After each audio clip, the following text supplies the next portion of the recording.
conspiracy theories, which have become quite popular amongst those people who identify as progressive. I know you've been fairly critical of those ideas. Why do you think that they're popular now? Well, first of all, there are conspiracies, no question about it. In fact, sometimes sometimes they have big effects. Like take the suburbanization of America, the huge government, state, corporate social engineering projects, which were largely dedicated to maximizing the inefficient use of fossil fuels, with everything that goes along with it. Well, it may destroy the species, so it's not insignificant.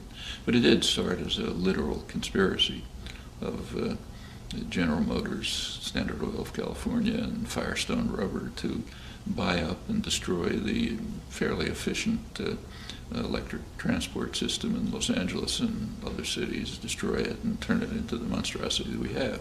Okay, that was a conspiracy. In fact, they were taken to court and fined a couple $1,000s. But looking for something hidden that's sort of beneath the surface, that's really running things, I think that's sometimes it's true, but usually it's, in my view, it turns out to be a pathology. And I think it comes from a sense that I don't like the way things are, and so there must be some hidden hand somewhere that's manipulating and controlling it. Whereas when you look closely, I think you just see the normal workings of institutional structures. That makes you, of course, raise questions about the nature of the society, who we are, how we tolerate it, and so on.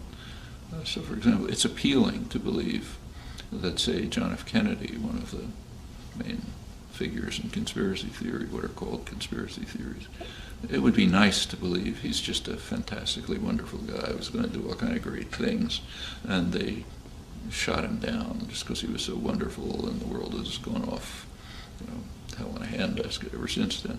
That's a comforting feeling. It's less comforting to recognize what I think the documentary record demonstrates in the historical record, that he was a kind of a hawk who was a politician, trying to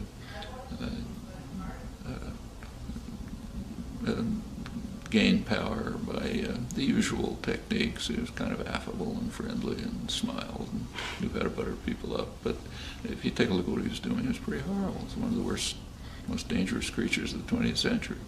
And fortunately, it didn't happen to blow up the world, but it came pretty close to it. That's a less comforting position. I happen to think it's largely true. Same with Barack Obama. But you can see the appeal of trying to find, take, say, Obama. There's a widespread feeling on the left, Middle Eastern commentators and so on, that he's really dedicated to doing wonderful things. It's just that dark forces are preventing it. So we just have to hope that he's going to overcome the dark forces, like a hero in a fairy tale, and somehow get rid of the witches and dragons, and everything will be nice. I don't think that there's any truth to that. I think exactly what he seems to be, and nobody's going to ride in on a white horseback and get rid of the dragons and the witches. We've got to do it ourselves. That's harder. Right. So, would you say that conspiracy theories in general are not particularly helpful for radical politics and radical action? If they're inaccurate. I mean, if they're accurate, as they sometimes are, sure, that helps explain the world. But most of what happens is, it's kind of, in a sense, it's a conspiracy. If the board of directors of General Motors get together and decide, okay, here's our plans for next year. Well, it's kind of a conspiracy, but we don't call that a conspiracy theory, because it's the normal working of institutions. And similarly, when the take, say, during the Second World War, the high State Department planners and comparable figures from the private sector, like the Council on Foreign Relations, did meet and extensively discuss the nature of the post-war world and laid plans which were pretty well executed. Well, this happened to be public, but Is it a conspiracy? They got together, they worked out plans, they later implemented them, a small group of people, they have special interests, not the interests of the population. But exposing that makes perfect sense. That's not what's called a conspiracy theory, because that's the way institutions operate. And that makes sense. On the other hand, I don't like to use the term because there are conspiracies. It's called a conspiracy theory if we don't like it or something. It's not the way to look at it. What you have to ask is whether the theories of a conspiracy are accurate. So let's take, say, the idea that the Bush administration plotted to blow up the World Trade Center. That attracts huge support.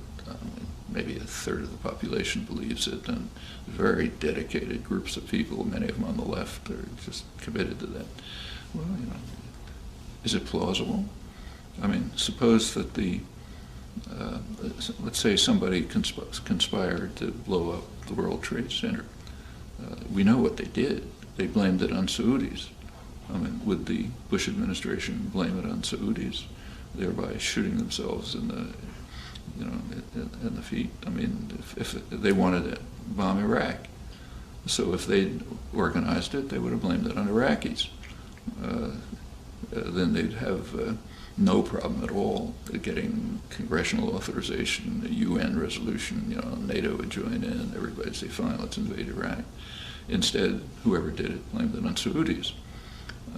Well, that absolves the Bush administration, short of outright insanity.